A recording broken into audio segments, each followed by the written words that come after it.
আসসালামু আলাইকুম প্রিয় কুয়েত প্রবাসী ভাইরা, আশা করি সবাই ভালো আছেন, সুস্থ আছেন। দীর্ঘদিন পরে আসলে আপনাদের সাথে নতুন একটি ভিডিও নিয়ে হাজির হওয়া।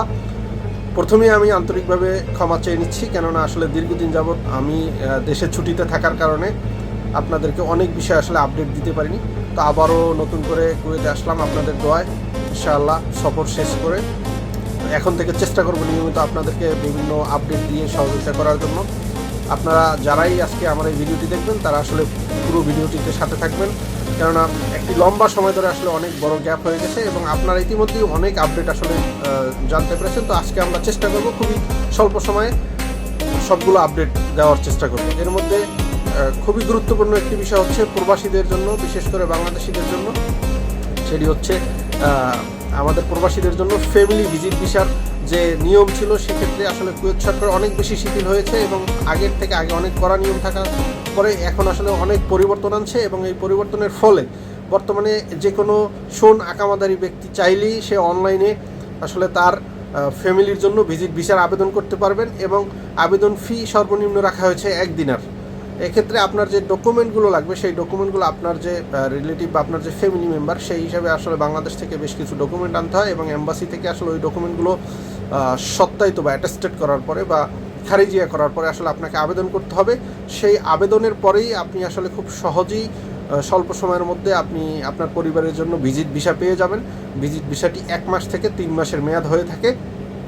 এই জন্য আসলে কুয়েত গভর্নমেন্টকে অসংখ্য ধন্যবাদ। এর বাইরেও বিশেষ করে গালফ কান্ট্রি জিসিসি মধ্যপ্রাচ্যের যারা প্রবাসী আছেন তাদের জন্য খুবই গুরুত্বপূর্ণ একটি আপডেট হচ্ছে, প্রবাসীদেরকে অন অ্যারাইভাল ভিসা দিচ্ছে কুয়েত সরকার, ভিজিট ভিসা। সেক্ষেত্রে বিশেষ করে মধ্যপ্রাচ্যের প্রবাসী যারা আছেন গালফ কান্ট্রির, তাদের যে বাধ্যবাধকতাটি দেওয়া হয়েছে সেটি হচ্ছে তাদের আকামা বা রেসিডেন্সির মেয়াদ সর্বনিম্ন 6 মাস থাকতে হবে। 6 মাসের উপরে থাকলেই আসলে একজন প্রবাসী অন অ্যারাইভাল ভিসা নিতে পারবেন, কুয়েতে ভিজিট করতে আসতে পারবেন। সেক্ষেত্রে তাকে হচ্ছে শুধুমাত্র বিমানের টিকিট করে আপনি এয়ারপোর্টে চলে আসলে কুয়েত এয়ারপোর্ট থেকে আপনাকে অন অ্যারাইভাল ভিসা দেবে, অর্থাৎ ওই ইমিগ্রেশন থেকেই আপনাকে ভিসা দিয়ে দেবে এবং এক্ষেত্রেও 1 মাস থেকে আপনাকে 3 মাস পর্যন্ত ভিসা দিতে পারে। এটা আসলে প্রবাসীদের জন্য খুবই আনন্দের একটি বিষয় এবং খুবই সুসংবাদ। বিশেষ করে আমরা ইতিমধ্যেই দেখতে পাচ্ছি যে আমাদের গালফ কান্ট্রির বিভিন্ন দেশ থেকে আসলে কুয়েত ভ্রমণে আসতেছেন বাংলাদেশি প্রবাসী ভাইরা, ব্যবসায়ীরা, এবং এটি আসলে এই প্রথম কুয়েতে বিশেষ করে বাংলাদেশিরা ভিজিট ভিসা আসাটা অনেক টাফ ছিল, যেটি আসলে গালফ কান্ট্রির জন্য এটি চালু করা হয়েছে। এই জন্য অসংখ্য ধন্যবাদ জানাই কুয়েতের গভর্নমেন্টকে, কুয়েতের আমিরকে এত সুন্দর একটি উদ্যোগ নেওয়ার জন্য। এর বাইরেও আপনার যারা 18 নম্বর আকামাদের আছেন তারা আসলে আপনারা ইতিমধ্যেই জানেন যে তারা কখনো কুয়েতের বাইরে যেতে গেলে অবশ্যই আপনি ওমরা করতে যান বা কুয়েত ছেড়ে অন্য কোথাও যেতে গেলে অবশ্যই আপনাকে এক্সিট পারমিট নিতে হয়, বিশেষ করে 18 নম্বর আকামাদারিদের জন্য। সেই অ্যাপ্লাইটি আপনারা করার ক্ষেত্রে আপনাদেরকে অবশ্যই আপনাদের সাহিল অ্যাপ্লিকেশন থেকে অ্যাপ্লাই করতে হবে এবং সেটি আপনাদের কোম্পানি অ্যাপ্রুভ করতে হবে। এক্ষেত্রে আপনারা ইতিমধ্যেই জানেন যে এটির মেয়াদ থাকে, এক্সিট পারমিটের মেয়াদ থাকে 7 দিন। সুতরাং আপনারা যারাই সফরে যাবেন অবশ্যই কোম্পানির সাথে কথা বলে, কোম্পানির মন্দুবের সাথে কথা বলে যাবেন এবং যাওয়ার আগ মুহূর্তে টিকিট করার পরে আপনার ছুটি যেমন কালকে থেকে শুরু হবে, আপনি আজকে বা এর 1 দিন আগে অর্থাৎ 1 তারিখ যদি ছুটি শুরু হয় আপনি 28 তারিখ 29 তারিখে আবেদন করে এটি অ্যাপ্রুভ করে নেবেন এক্সিট পারমিটটি। আপনি আপনার সাইল অ্যাপ্লিকেশন থেকে আবেদন করলে আপনার কোম্পানি বা কোম্পানির মন্দুব যখন এটি অ্যাপ্রুভ করবে ছুটিটি, তারপরেই আপনি আসলে কুয়েত থেকে এক্সিট হতে পারবেন।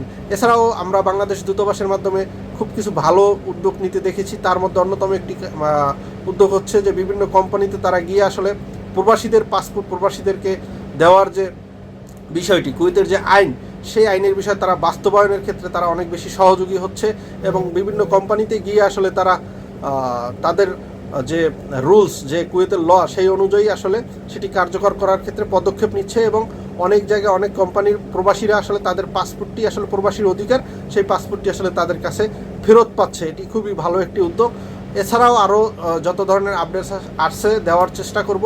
এর বাইরেও আপনারা জানেন যে বেশ কিছু কুয়েত প্রবাসী ইন্ডিয়ান নাগরিক, বেশিরভাগই প্রায় 150 জনের মতো, তারা আসলে হসপিটালে ভর্তি আছে। তারা আসলে এখানে মাদকদ্রব্য সেবন করে তারপরে তারা অসুস্থ হয়েছে। এর মধ্যে ইতিমধ্যেই 21 জন মৃত্যুবরণ করছে এবং 23 জনের মতো চোখে দেখতেছে না এবং সব মিলিয়ে প্রায় 1.5 শতাধিক অসুস্থ অবস্থায় হসপিটালে ভর্তি আছে।